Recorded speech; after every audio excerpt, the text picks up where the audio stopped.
Hello, and thank you for tuning in to YOUmedia Miami's Virtual Podcast. I'm Vianney, and we're here representing the Miami-Dade Public Library System. My name is Hey, guys. Shamir. Oh, my bad, Shamir. And I just introduced. I'm so sorry. Hey guys, it's your girl Shabir, one of the instructors here. YOUmedia. And we have a team. Yes. Oh. What's your name? Hi, my name is Galen, and I'm talking low because my siblings are asleep, but what's up? Yes. I feel like we all need to just start whispering. I know. I feel like I'm too loud. We're going to talk about a conspiracy or something. Right. So this podcast is about financial literacy. We are all not financial advisors, but we do believe in promoting financial literacy. And we're going to offer some advice and some resources that have helped us along the way, and hear Galen's insight as well. So the first question is, what is financial literacy to you? I just think of it as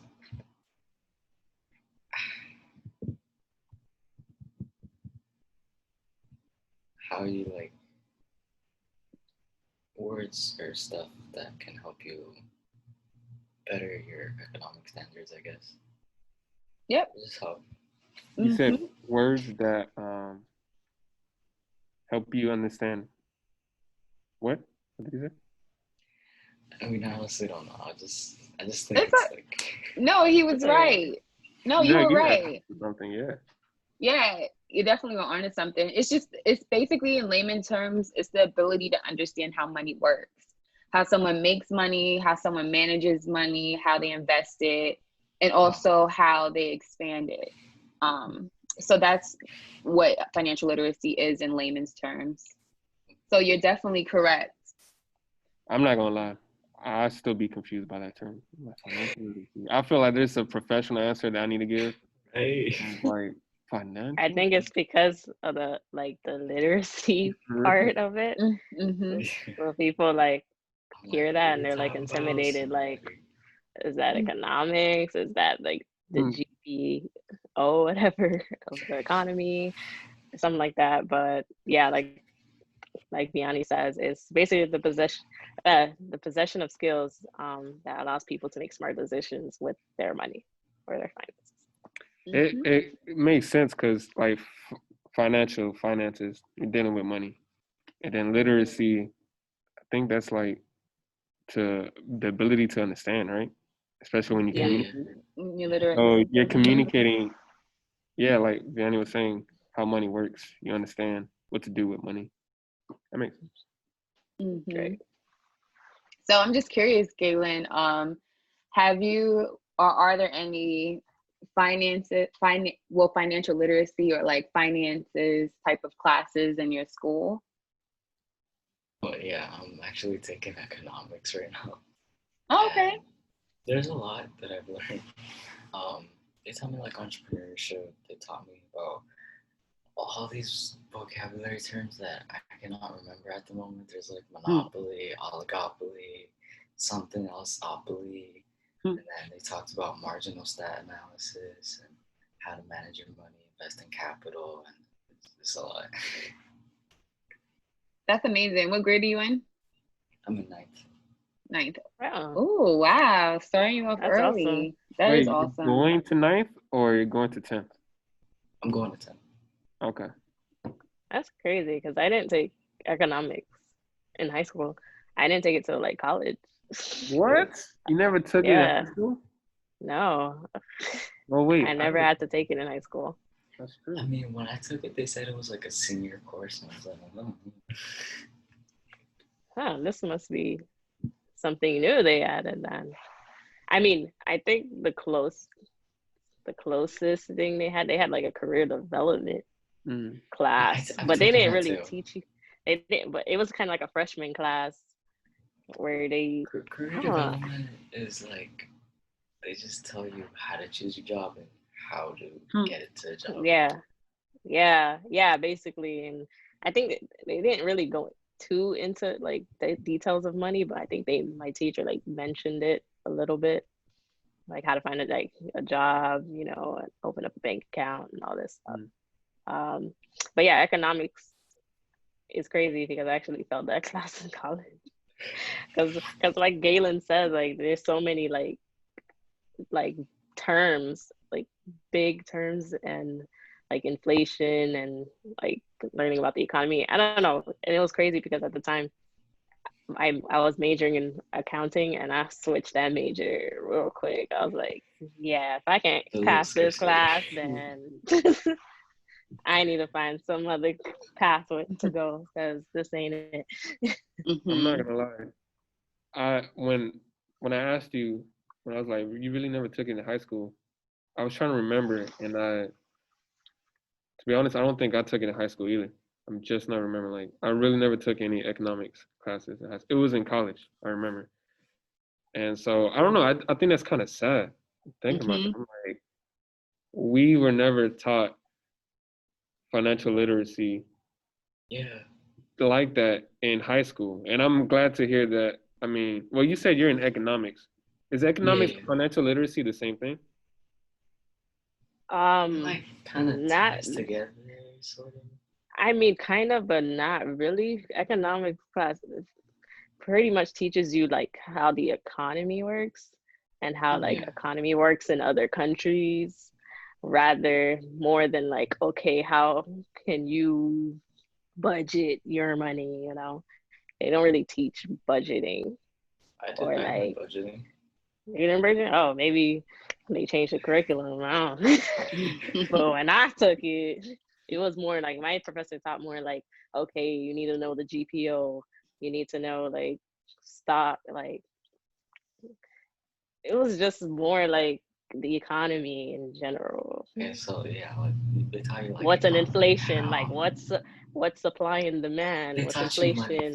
That's what they taught. Yeah, money flow. There we go.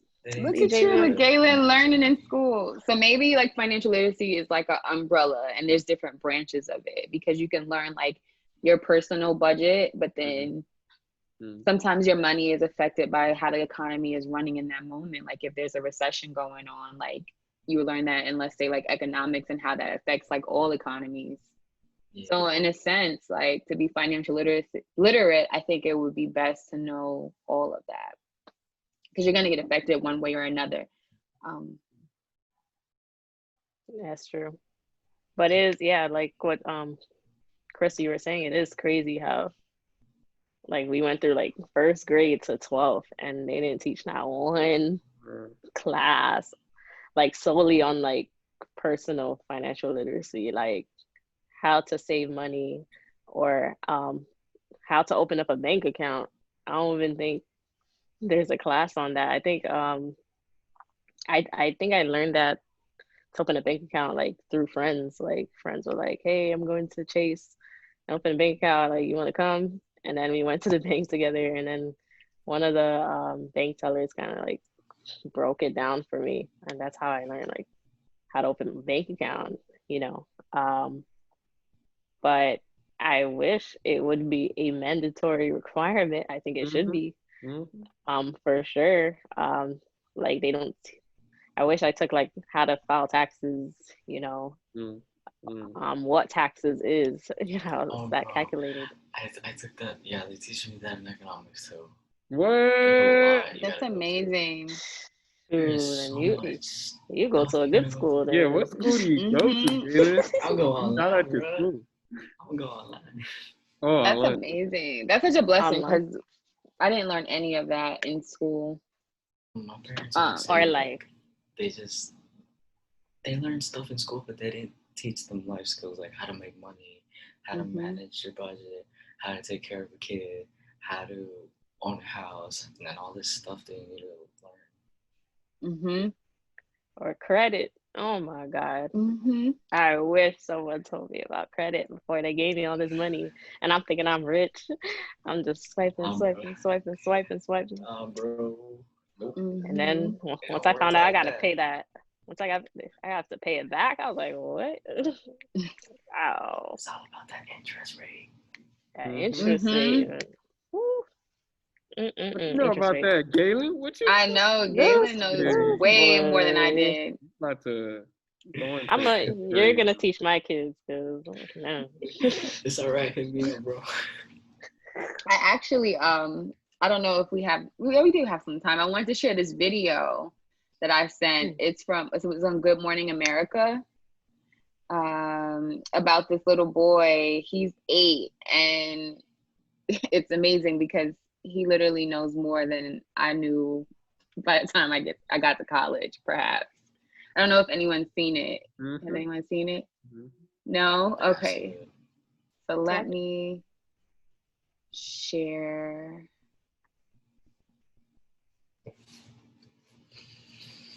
Make sure you share the computer sound too. Okay. Yeah, should be a box on the bottom. When you share screen, there should be like a little check on the lower left that says share computer sound. Yeah. Make sure that's checked. And then you click the Google. So let's see if it'll let me now. Let's try now. Share computer sound. Got it. There we go. I have a new computer, so bear with me, guys. I'm still learning this thing. You guys can keep talking while I figure this out. Oh, I got it. Okay. There you go. All right.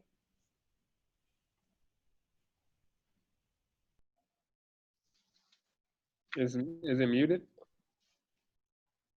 No, you can't hear it? No. Nah. Is it because my AirPods are in?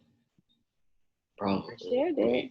As long as you put share computer sound, we should be able to hear it. Yeah. I did. Check it off and playing it. Nothing is muted. You hear it when you play it? Oh, then maybe it is the AirPod. I'm not sure. Okay.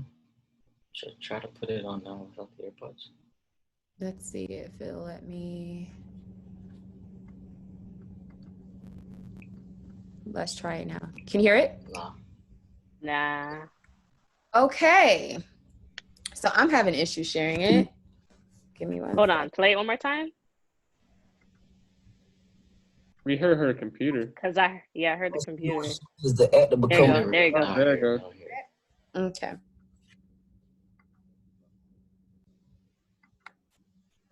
Okay. What's assets? Assets are things that bring money into your bank account. What's liabilities? Liabilities are things that take money out your bank account. Entrepreneurship is the act of becoming an entrepreneur.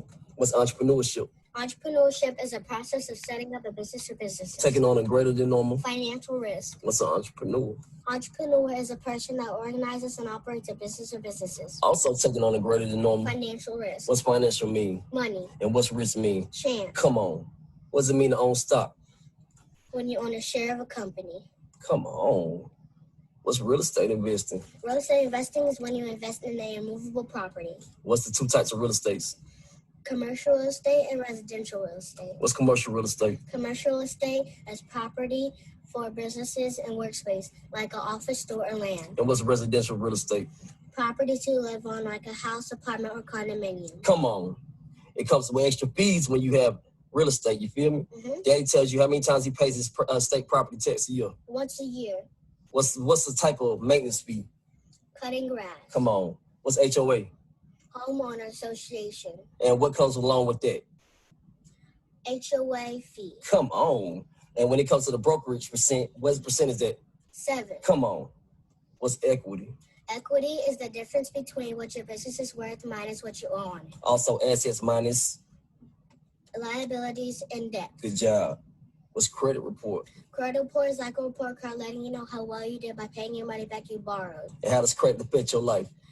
The better you keep your credit, the more opportunities you will have to get funding. And what large purchases like? A car or a house. Come on. And always repay what you owe. Because if you owe somebody, that means you're in debt. And you never want to be in debt. Because that means you owe somebody. And we don't never owe somebody. Because that ain't what suckers do, period. Come on. Yeah, man. Yeah, man. long. That kid is lit. Amazing. Wow. Right? I was struggling answering some of those questions. Mm-hmm. Right. Yeah, and he's only 8, so it's amazing. It definitely, if you don't have the opportunity to learn it in school, it definitely should start in the home, in my opinion. Like, I don't know who I would be in my 20s or where I would be financially if I would have known some of those things like that little boy did when he was a kid, which is insane. Yeah. But I get it. Like, everyone's not financially literate, so that's the only struggle, especially like with marginalized communities. They aren't always taught that information. So I think it's important. Like, there are different resources out there within like schools and communities that will go into various communities and teach them financial literacy. Also, like utilizing the internet if they can access that. Most you can at the library. YouTube has a whole bunch of resources and a lot of books out there to read just to gain more knowledge. But I didn't learn any of that in high school. I did take a course I think I did take economics, I know I definitely learned about stocks in high school. My mom is the one that taught me about saving money as a little girl, and in high school, she took me to open up a bank account and savings, and I learned about bonds and stocks and all of that when I was like 16 or 17. I just remember that my mom opened like a bank account when I was like a little kid. Mm-hmm. I think I had some money there, and I don't know where it is now, but I do know about bonds and futures and stocks. Mm-hmm. What else? There's like other stuff, but they teach me that in economics too. What are bonds? That's when you own multiple shares in a company. Wait, that's not stock? That's no. Stocks is just one share in a company. Wait. I think I had something different. See? Me as an adult, I don't even know everything. I just remember I received these little like savings bonds. I think that's different from the bonds that you're referring to. So from what it says online, so I'll read you what it says just so I can get some clarity myself. Savings bonds are debt securities issued by the U.S. Department of Treasury to help pay for the U.S. government borrowing needs. They are sold at face value, so you'll pay $50 for a $50 bond. The bond is worth in full value until upon redemption. So it basically looked like a check. This is really old school. I don't really think they really use these anymore. They look like this. So when I was born, my granddad took out and my aunt a whole bunch of bonds for me. And then I wasn't able to cash them until I went to college. Are you showing us on your screen? I'm trying to, but I just remember them. Like, not allowing me. I think I know what futures are. It's like you plan to invest on a company in the future, and hopefully it's like the same amount value. So like if inflation happens, it's gonna go down in value, but you're hoping that it stays. That's interesting. But I know my parents invest in stocks. They have like a ton of stocks. Same. I know Chris and I have both been getting into stocks. I think I actually own a stock in Disney. Ooh, nice. Good stock. How many shares? I think just one. That's only get one share. I would totally invest in Disney. I got one in Disney, and I think I got one in Group.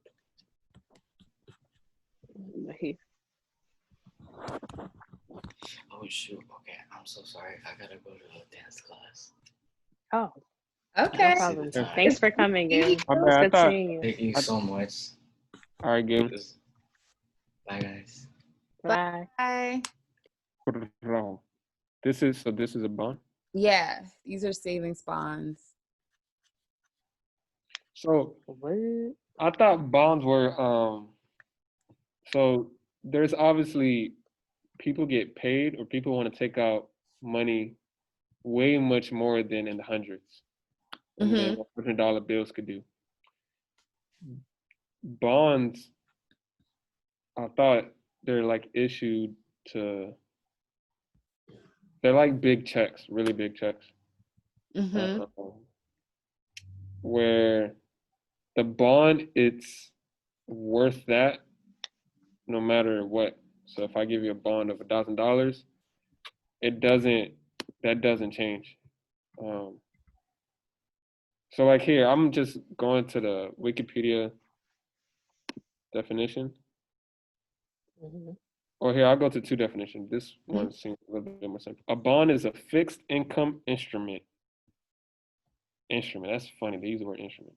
A piece of paper that represents a loan made by an investor to a borrower, typically corporate or governmental. Yeah, that's usually the two. Bonds are used by companies, municipalities. Do you guys know what municipalities are? I think so. We need a financial advisor on this podcast. Because we're all like, You know, I think it's a city or a town that has corporate. Yeah. Okay, so I didn't know that either. Municipalities, states, and sovereign governments to finance projects and operations. So let's say like when the U.S., the government decides, hey, we're gonna help out with, we realize that there needs to be more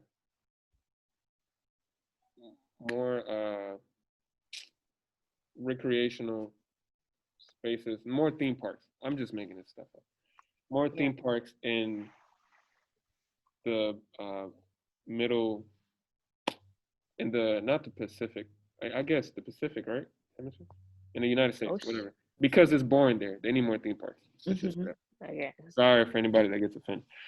But so they're gonna create theme parks. Where's that money gonna come from? Well, they're gonna issue a bond to the company of some type of loan that they guarantee they have this much money to use. That's what I think of when I think of bonds. I always think of either something dealing with the government or a big business, especially corporate businesses, that are issuing tons of money that you're not going to issue with, in cash because it's a lot of money. You're not going to give them stacks of $100 bills. That's not as professional. And you probably don't issue it with a check either, because a bond is more secure because I think it guarantees that you have the money. I know a check that could be bounced or back. So bonds are different. It's like more secure to get something done for businesses, for the government. That's what I think about bonds. I honestly need to research it some more. I just know they double in value every 7 or 8 years. The savings bonds. I can't speak on the bonds that you're referring to. I don't know if there's like variations of bonds or not. But I know I received savings bonds, and usually like back in the day, your grandma or someone older would go to the bank and get you these savings bonds and hold them for you because they're going to double in value in 7 years. Or so. And so that's what they did when I was born, so that it would, double. So by the time I graduated, I can cash them and get the money automatically for college. So you had a savings bond set up by your parents when you were younger? Yeah, they were like little checks. So my grandma and my granddad and my aunt, they went to the bank and took out multiple savings bonds. So they weren't expensive. They weren't a lot, but like, let's say $100 here, $50 here, $20 here, but it adds up. And over time, they accrued interest. I think that's the proper terminology. So they doubled in value over time, because every 7 or 8 years they double in value. So once I cashed them out, I had a good chunk of change, couple of hundreds, but that was still something that helped me. Because $100 back then is not worth the same as $100 right now. So like money does have to grow. You used the term earlier, Shamir, with inflation. Mm-hmm. There's deflation as well. Mm-hmm. I don't know if that has to deal with any of it, but I know that always, I wonder, besides that, is the interest or the maturity that you got on the savings bond, is it because the money was saved at that bank? And I don't know. I don't understand that. Let me find out. That sounds like we're going to go through the financial literacy process. I don't know, to be honest. I'm going to find out. Relax out. But yeah, these are really interesting. I didn't grow up like learning like about bonds, so You've never heard, I've heard the term. No, I've heard the term bonds before, but I never no one ever broke it down for me what it was or how to go about like getting one or stuff like that. So I never knew you could do the savings bonds for yourself. Like this is my first time. Yeah, I didn't know either. Who would have thought? Who was not teaching me? But yeah, another thing that needs to teach in these schools. What is a bond? How to get one? But it's cool. Like, definitely makes me think of the future. Like, okay, when I have kids, I should look into bonds or like a savings account. That way, by the time your child turns 18, boom, they have like a good 40 stacks in their account they could use for college, for free or whatever, move out and stuff. So what it sounds, I know what you're talking about. It sounds like when you save. Yeah, saving. Like if you were to save right now in your savings account in Bank of America, whatever bank you have, once every year, depending how much you have saved, and I know for the average, it's not much. It's not like hundreds of thousands. It's probably a few thousand, if not just a couple $100s. You actually do see some return. You see they'll deposit a little something. I don't mean to interrupt, but I have my mom here. She doesn't want to be seen on the podcast, but she wants to explain to you the savings bond. Please. Yes. I'm having trouble. Okay, so. Can you hear her? Yes. Yes. Hi, everyone. Just think about you loaning someone some money. It doesn't matter whether you loan the bank your money and you put it into a savings account, or you loan the federal government money by taking out a savings bond for your kids for the future, or you just you invest in bonds, right? The government is going to use that money for the welfare of the country, right? To pay the military, to build roads, to provide welfare for states. So when you take out these type of items or instruments, as they call them, let's say a savings bond. Vianney's granddad and auntie took out savings bonds when she was a baby. So they technically had loaned the government back in 1989, $25, right? So the government says, well, if you loan this money to me, let's say a Series E bond is for 10 years. If you loan this money to me for 10 years, I will give you the $25 back plus interest. And how do you get that money? When Vianney took the savings bonds to the bank, she says, I want to cash in this bond because I need to go to college. Well, she didn't go to college at 10, but she cashed it in 20 years later when she was ready to go to college. So Vianney, they look at the rate for how much that bond has, they call it a maturity date, right? So you can't cash it in early, because if you cash it in early, you're going to earn less interest. So the bank has a book called the Series ebook. You go and you look up to see what year did they take out the $25,000 bond. And then it tells you the compound interest over years. So let's say what year did you go to college? 2007. Yeah. Vianney took all the savings bonds to the bank. They pulled out the book to make sure it was matured. It had matured. So they gave Vianney back $25 plus interest. Right? So it's another way of saving for your child for the future. You can take out a college savings account, but old school way back in the day, because they were considered more secure, right? And the federal government would not default, meaning that the federal government wasn't going to go bankrupt. So a lot of people back in the 70s, the 80s, they took out these bonds as a way of accruing interest. Makes sense. Does that make sense?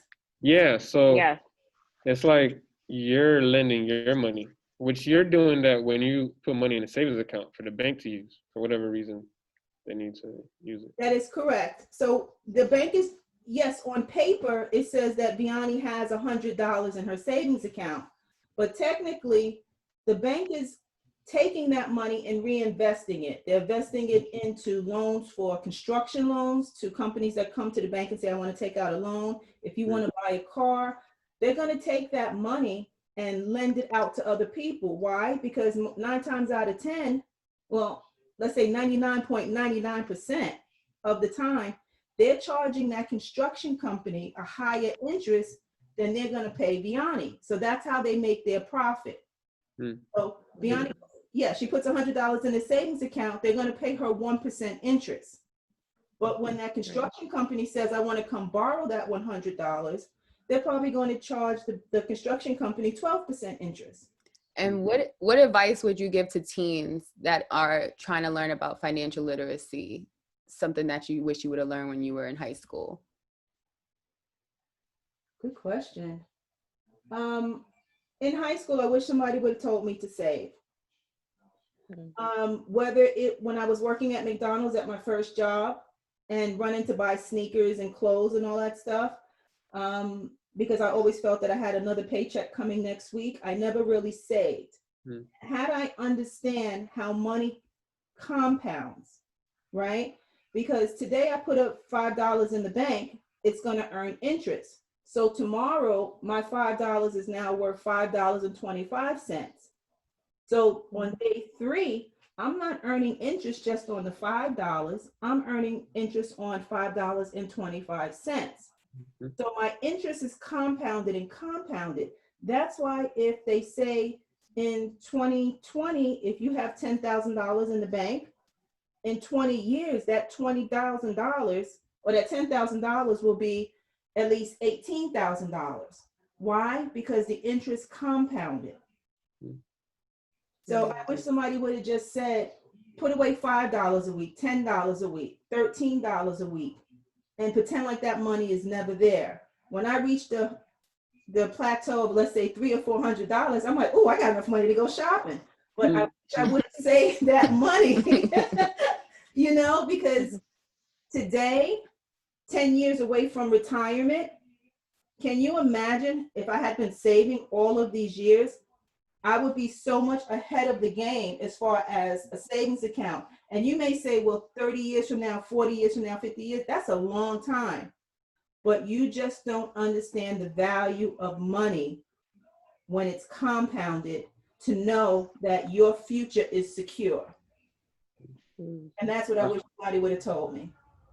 Okay. Thank you, Mama. Add, just to understand, thank you so much. That's that's wisdom. Financial literacy wisdom. Could I add? Yeah, to go. Oh, just to let y'all know some insight. My mom worked for a bank for years, like when I was growing up, and also she was a budget analyst in the finance department for her old job for a company in New York City. And now she works for Miami-Dade County in one of their departments in procurement.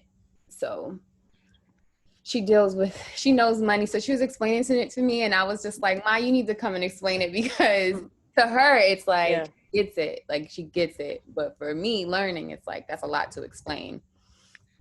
From that, explanation, but I'm understanding it rehash some of the language used in some of the classes and research I've done. Is instead of your money just sitting there, they're gonna use your money in the banks. So when you put it into the savings account, because like it'd be a big waste if money just sits there. Let it be used somehow. So that's what these savings accounts they're doing for people who are trying to get money to go ahead and produce stuff to generate more money. So the bank is using our money in our savings, and so the interest there is like it's almost like a reward of like, hey, allowing us to use your money. And that's why there's like all these fees in a savings account if you keep withdrawing money from there, because it's not a checking account. Right. I know savings account, it's supposed to sit there. It's supposed to, that's the incentive, that's the behavior they're trying to force. That's why you're not supposed to keep withdrawing or you get fees and whatnot. Right. But credit is, it's like the opposite of what the bank is doing to us. And let me explain. So savings, and Dave Ramsey explained this a little bit, but so the savings account for us is like credit for the bank. Credit for us is like the bank doing what we do with the savings. Using money that we really don't have, that's not there. Yeah. And then building interest on us.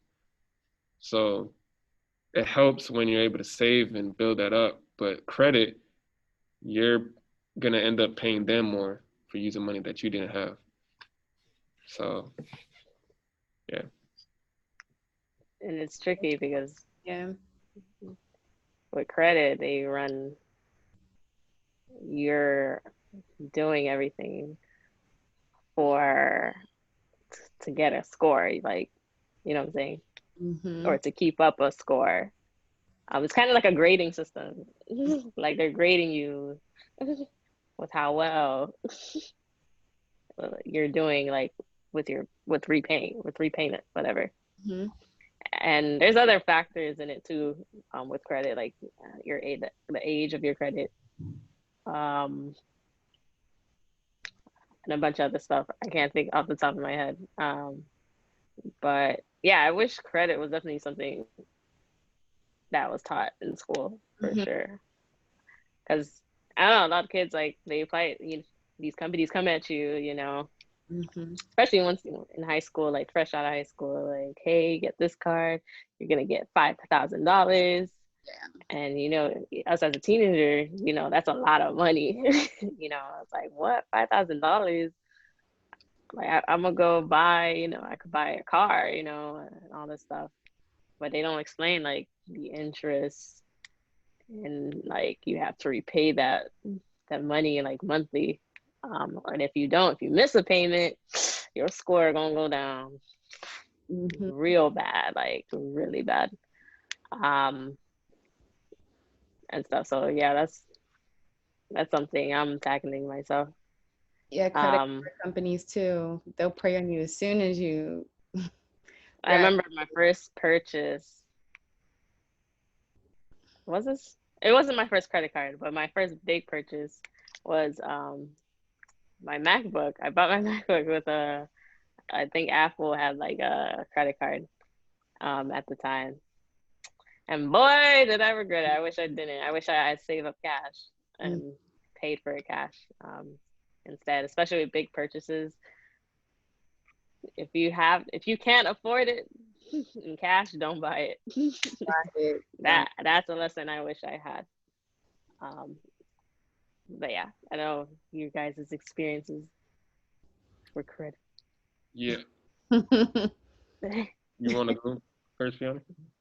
I would always hear as a child, like, don't mess up your credit. Like all the adults would say, you don't, because you can't get nothing in life without good credit. And I understood that, but I don't think I understood the gravity of it until I became an adult. And there's a lot of things that my family taught me And my mom had me very, very young. So a lot of the mistakes she made, like I got to witness, but also she taught me what she learned along the way because she was still learning. We were both growing up at the same time.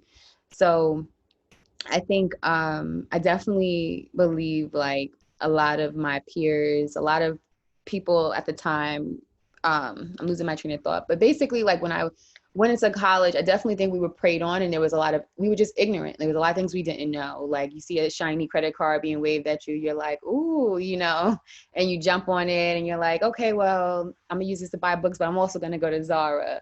And luckily, because it was drilled in my head, I was a little bit more grounded in college. I wouldn't just spend a lot of my refund check on clothes or, I wouldn't just take out money just for that. I took it out for things that I need, but I have made some mistakes along the way. And now I'm paying it and trying to rebuild my credit. When I got to college, I think my mom took out a small credit card for me when I was in high school, but she had main control over it. And I would use it just literally for like gas, or it was for gas. It was pretty much for my car. And then I would use my Foot Locker check to pay on it. Or my mom would pay on it. And that really built my credit up. I think I went to college with like definitely close to 800. It was like 750 or somewhere around there. And it was excellent. Once life hit me and you don't realize like, there's recessions, like there's up and down, you could lose your job, and sometimes you're maxing out your credit cards and you're struggling and that adult life hits you. You don't always make the best choices, or you're not always aware of other options that you have.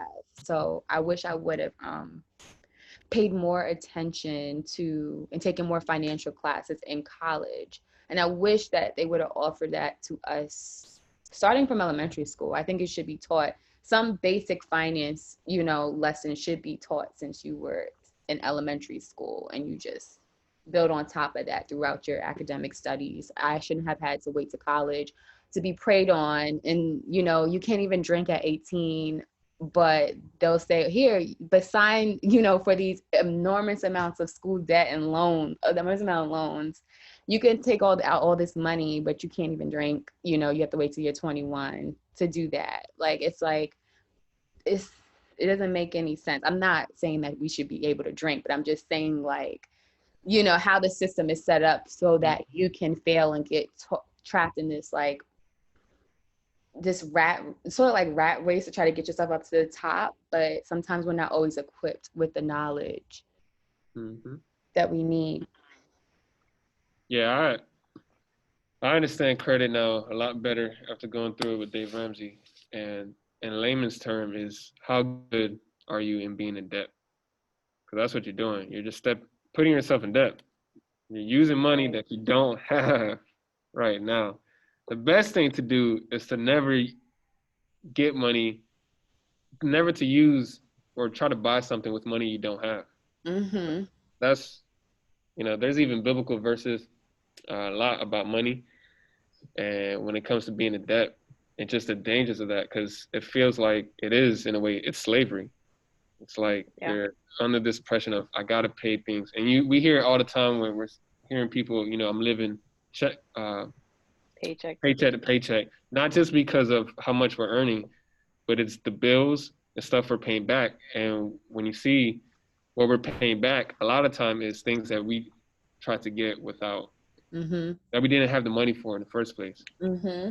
And I'm a testament to that too. Like, whether it's the car or just other purchases that we do, we don't have the money now, but we feel like we need it, which in some cases, yes, we do. Some other cases, we don't. And so we try to purchase things with money that we don't have. So in the ideal world, it would be dope not to even have credit, not to even care for a credit score. I personally, I don't have any credit cards right now. My credit score got messed up though because of the car loans and paying back on time and not paying or whatever. But I would have loved to have known, though it would have been dope to not, and I knew it. I had gut feelings of, I don't want a credit card. I got into the credit card business late. I was against it. I didn't, not to demonize it, but I just knew something was up. Like, it just didn't make sense. And I saw how other people struggled with it, with the credit card, and all the turmoil that goes with, oh, I got to pay this back. Because I was like, don't even put me into it. But once I've gotten it, you make those promises like, okay, I'm only going to use what I'm going to pay back. I was literally talking to this with Gio, the teen that's out there. And bro, it was like, you know, hearing him talking about like, yeah, if I were to get a credit card, you know, I'm only going to use it for things I know I'm going to pay back. And he sounded just like me. I'm like, bro, that's exactly how I sounded. And I was 19, I think, 20. Yeah, 20 when I got it, my first credit card. And I was like, yo, but you're human. You are going to make mistakes.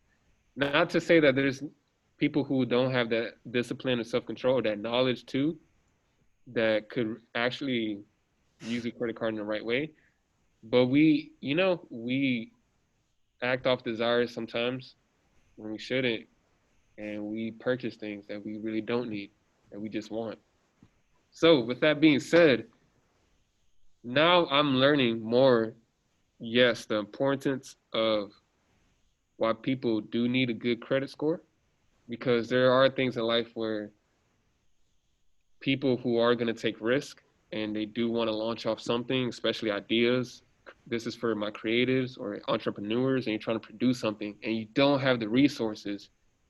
There are going to be times where, yeah, you're going to have to ask, beg even almost, or fight for to get something that you don't have. So like whether that's a deal, a contract, a payment, and a lot of these things, those contracts, they're going to look at your credit score. They are. It's like, how have you handled debt before? Because it's a liability for the banks, a liability for whoever's lending you that money to know whether they're going to get that money back or not. But one thing I wish I would have been taught was how much money you're actually paying back on these car loans. Now I'm getting into home ownership. Man, the way how these interest rates, though it seems like a small number, just 5%, 8%. And annually, this is annual percentage rates. That means every year you're paying this much amount. And when you add it up, you usually pay double for whatever you're purchasing. I wish I would have known that knowledge, because it helps me understand, dang, this is how I get trapped. I'm paying a lot more, and and you end up trying to pay that your entire life, whatever it may be, school loans and whatever type of loan it may be. Yeah, definitely, like school loans. Oh, thank God I ain't go to Harvard. No, because whenever like we talk about or apply for colleges, we're so quick to. I remember for me, when I was applying for colleges, I was set to go to because hey, the you gotta be a hurricane. And I remember applying when I applied online at the time. I think that this was when they started doing applications online, and I saw that tuition, bro. This was 2011. I graduated 2011. The tuition for was $40K a year. $40K. As soon as I saw that, I was like, yeah, no. I'm going to Miami-Dade College, which I always recommend, especially for teens. Like, teens come to me what college should I go to? I always tell them, if you can, stay in Miami. If you're in your parents' house, stay in your parents' house and go to Miami-Dade College. Why? Because Miami-Dade is only $100 a credit. So you're practically getting paid to go to school, especially if you have financial aid, because that's what I did. So when I graduated Miami-Dade, I owed nothing, like not a penny. So I always recommend that, especially for your first 2 years, because everywhere your first 2 years, you're doing regular prerequisite classes, and it's not until you go into your bachelor, that's when you actually take your core classes. So I always tell them, go to a community college, because I know there's a lot of negative connotation especially for us, like community college. Oh, that's where all the poor people go to, and it's like it is not that bad. Like Miami-Dade is a really good school. It's actually, I think, one of the top colleges in the world. Actually, the largest community college. The largest community college in the world. Like everyone, their students all over the world, like go to Miami-Dade. Really good school. And then from there, that's when I transferred. Once I figure out, especially you need to figure out what you're gonna do, because trust me, you're gonna change your major. I changed my major like 3 times. Yeah, I did that my first 2 years, and then I transferred to university for my bachelor's and stuff like that. I feel like I went off topic, but coming back to money. Going back to money, like I don't know, like I guess I was trying to say, like, I thank God like I didn't go to like out of state, where if you go out of state you pay like a lot more. And I thank God I took the route I took, because for me, especially with my student loans, I'm not like in deep of a ditch than the average American student, which are like, there's students that are like 1,000K plus deep in debt, and it's like, gosh, like you're gonna be paying, like, how are you gonna pay that? That's the house. I ask myself that every day. Like every day. And for me, like I'm only putting myself out there. I'm not gonna say the exact number, but I'm like 12K. That's lovely. That I have. That's lovely. Which is beautiful. And my friends and I'm saying it. Yeah, no, I'm saying it's not lovely. It's not lovely. But I would say that to friends because I freak out. And then my friends are like, Shamira, are you serious? It's like, like I'm like 50K deep. Like, are you serious? Or your little 10K, whatever. But it's a lot. Even 12K. That's a good car. You get a good car for 12K.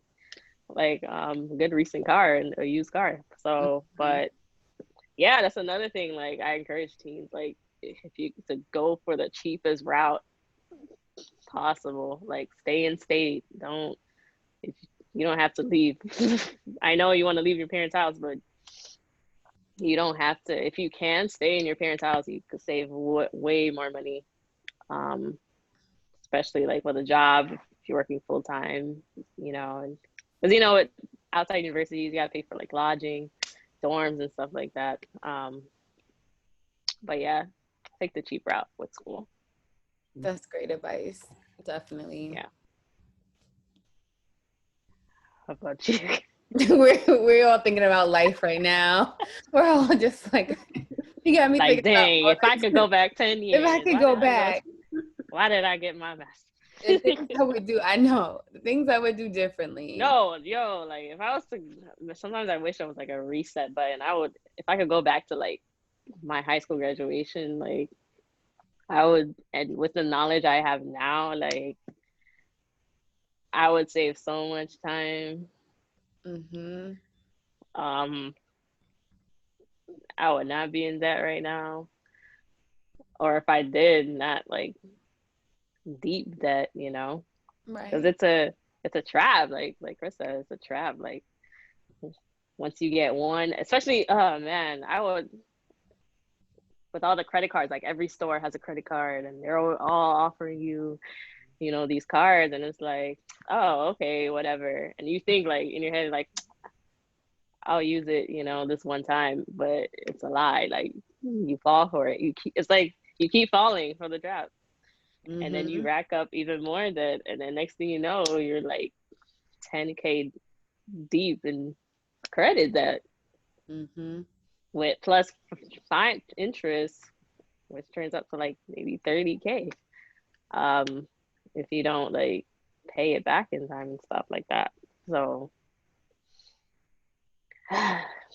America, welcome. So what are some books, podcasts, YouTube channels, anything that you would recommend? Definitely the Bible verses. Look, get to the heart, because a lot of this, the money speaks, but the heart speaks through that, because our needs and wants, like sometimes that self-discipline, we do have to, check our heart sometimes, like what's important, what's not. But to understand how, the world works and what's going on, definitely what's helped me is Dave Ramsey, which to put in layman's terms for you guys to like understand. And even then, I would say like the the Bible verses that talks about money, I know the world, people out here, they're just, trying to make money, and money is very important. But I would say that, man, biblically speaking, it helps me to be free of not only debt, but just how to be a good steward as well of what I know that, God has given me. So how do I make the most of what I have? So it's not just learning of like how to make money, but just managing it very good. So I could be free. So it's not like, once again, we're not trapped, feeling like, man, like I'm literally, it feels like you're trapped under a debt that you feel like you're never going to pay off. And I know that feeling. Man, that feeling sucks. That feeling is like, ugh. And do you remember the days when you didn't even have to worry about debt? Especially in high school, and you're like, what is that? Take me back. Right? And it's like, but I feel like we could still fight for that, to get out of that, because there's adults to this day who kind of like us in high school, they're not worrying about that. They're using what they have. So that self-discipline is very important. So the Bible, yes, it still speaks to today. And then Dave Ramsey, who's taught me a lot about that, who's helped me see that. His books, I think they're called Financial Peace. The curriculum is Financial Peace University. He gets into the details about it. He gets into like, how to budget, how to name every single dollar. It's very important. Like, where is your money going to? Currently, the money that you're making, where is it going to? Can you like look at it and be real with yourself and see, why am I spending so much money on food going out? Why? When I could help use some of that to start tackling the debt that I feel trapped under. How to save, how to have an emergency plan, because things come up. One of the reasons why we even get a credit card responsibly is because, what happens when I'm living paycheck to paycheck and an emergency comes up? I don't have the money for that. So he talks about all of that. It's really dope. Dope. Yeah, I was gonna say the same thing, because Financial Peace My bad. University. No, you're good. It's great. I know a lot of, for me, like faith institutions, churches, and businesses too. It's not just churches, but businesses that use Dave Ramsey's teachings. Just a little gist of what it is. It's Dave Ramsey. He takes you through this 7-step journey, and breaks down, like Chris says, he breaks down like credit, teaches you how to get out of debt. Like, I don't want to say in a fast way, but he has this technique where you could get rid of your debt like pretty proficiently. And then once you to do it. Yeah. Yeah. So first, like, he teaches you to save money, to have an emergency saving fund of, I think it's $1,000, in case of emergencies. And then once you create that savings, then you tackle your debt. And once you've tackled your debt, what you do is you save up to 3 to 6 months of your income. So let's say you're trying to transition to another job or something like that. You want to make sure that you have at least, if you do like need a transition or you lose your job, you have 6 months of your income in your account to take care of all your bills. So in case of like emergency like COVID, people lost their jobs. If they follow that step, they would be good for 3-6 months, have time while they're looking for other jobs. Their bills are getting paid and everything. Once you do that, then he teaches you like how to pay off a home like quickly, and stuff like home investments and all that good stuff. So that's kind of the summary of what like he teaches you, but it's a really good technique. I've been doing it, and I've actually paid off like a couple credit cards within the past couple months, which is great. So it works. Yes. He also has a podcast as well. So if you can't, let's say, afford to take a class, you could get his podcast, which is free on the podcast app. It's the Dave Ramsey Show. There's also Anthony O'Neill. Anthony O'Neill, he's in Dave Ramsey's team, but he has a YouTube channel. And I would recommend him for the teens because his direct audience is millennials and like young adults. So all his videos are like really cool, and he's cool. He's really cool, chill, and he talks a lot of good. Well, he talks about a lot of good topics like college, like we talked about, credit cards, how to buy a car, how to buy a used car. You don't have to buy this expensive 2020 car. How to talk to people, how to talk it out. Yeah, how to manage you. Let me tell you. Yes. So he goes through the steps like how to buy like a good used car for like 4-6K, stuff like that. So I would recommend him too as well, Anthony O'Neill and Dave Ramsey. Is the school affordable? The classes, are they affordable?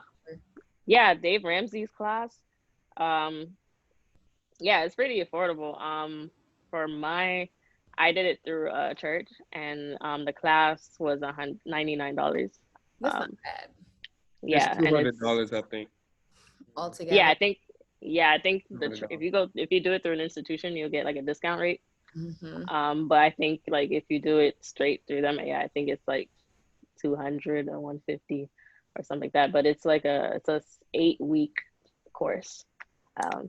That's but amazing. I was gonna say, if you need to speak with people, like and research. If you research, you could get your $200 worth too, kind of in a way. It's really worth it. I'm looking at his website now, and I see that they have different curriculums for if you're middle school, high school, college, and even homeschool curriculums that you can invest and buy. Oh, wow, that's awesome! I didn't know that. Amazing. He's dope. They also have something for kids, financial peace for kids, a little learning tools and program. That's pretty cool. So 2 books that was suggested to me for networking and for finances was Think and Grow Rich. And for networking, how to win friends and influence people. A book that I've read, I actually need to finish. I read most of it. It's called Broke Millennials, Stop Scraping By and Get Your Financial Life Together. So those are 3 books you should read. Also for YouTube and podcasts, I like The Budgetnista. I don't know if you've heard of her, but she purchased a condo. She was an educator, and then her job laid everyone off right after she purchased her first condo, and she literally had no debt. And then she spiraled into massive amounts of debt, had to move back in with her parents, and paid everything off. So now she's debt free and making a lot of money. So she's always a great resource of like a great just well of knowledge. On YouTube, they have a show by CNBC called Make It. I don't know if anybody's ever seen that. Is that with Karen Seville? I don't think so. It's they highlight different millennials across the country who are making it, quote unquote, like they're usually professionals and standing on their own 2 feet. Is that with a guy? Is that with a budgetista? No, this is a different show. Is it with a guy though? I think the Budgetnista was featured on it. Like they'll have different financial advisors watch the show and see what people they highlighted are actually doing well with their finances or not. I need to look it up. I'll send it to you. It's called Make It. Okay. Glamour Magazine has a show called Money Tours, and then TED Talk Financial Literacy.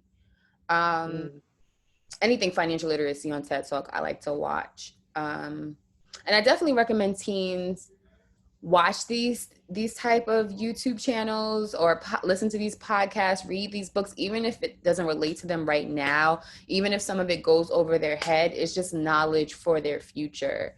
Right. Definitely prepares you.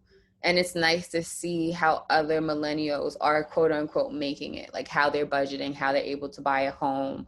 What did they have to do? Like there was this one young woman on the show. She wanted to live in Chicago, but of course it's too expensive. So she lived like in the suburbs outside of Chicago. She got more bang for her buck. And how she was making extra money on the side was she was renting out her garage, which I personally have never heard anyone do. I've heard people renting out their closet space, but not garage. So because she lived close to the train station, people didn't want to pay to park at the train station. So they would just pay her to use their garage on a weekly basis. And just That's little, smart. Yeah, I would have never thought of that if I hadn't watched the show. So they drop like little gems here and there that you can always keep in mind for your financial future or even current state. And I know that's a big part of it too, is being able to produce something, the whole like supply and demand. Because part of it is not only saving and getting out of debt, but it's making money too. You have to know how to. You have to make money doing something. And so what do?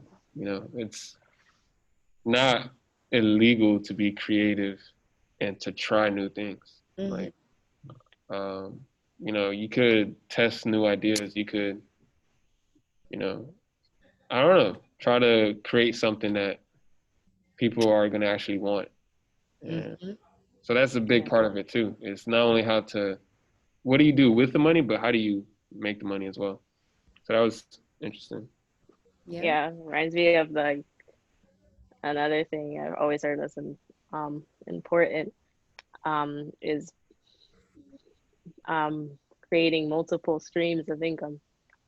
So not relying on just a job, but something I've done is having like a part-time job, but also like for me, like I always use photography as like another source of income as well.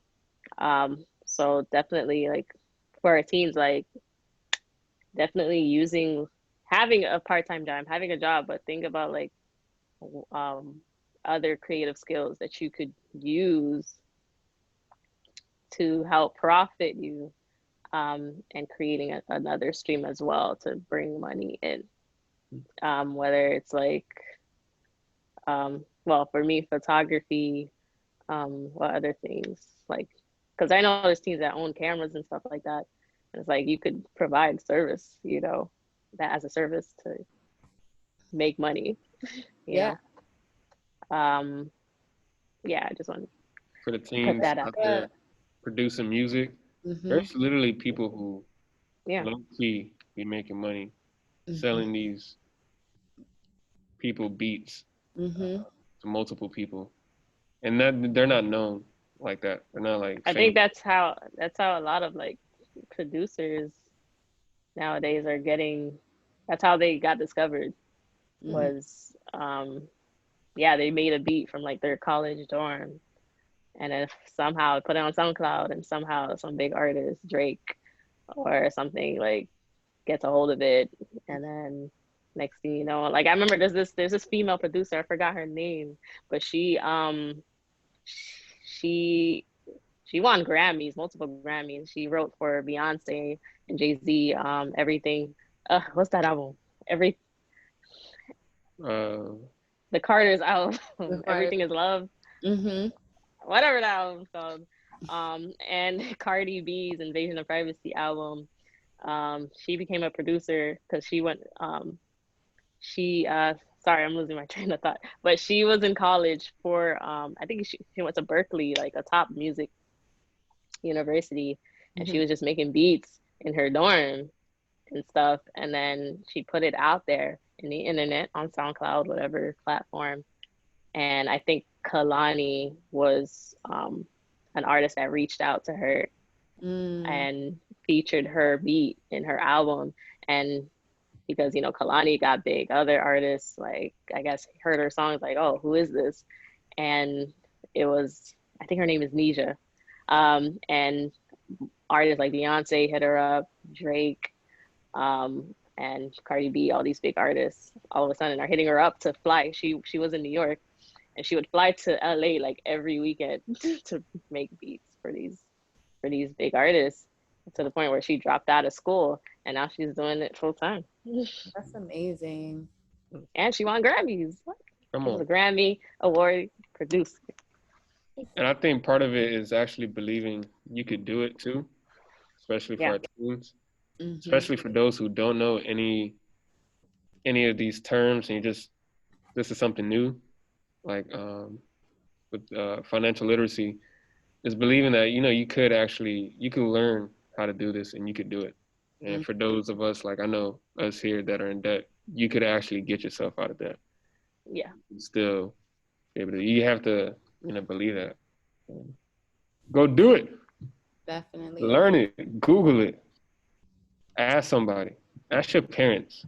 Why do you guys make so much mistakes here? What do I need to do there? Don't ask me. All right. So I think we covered everything today.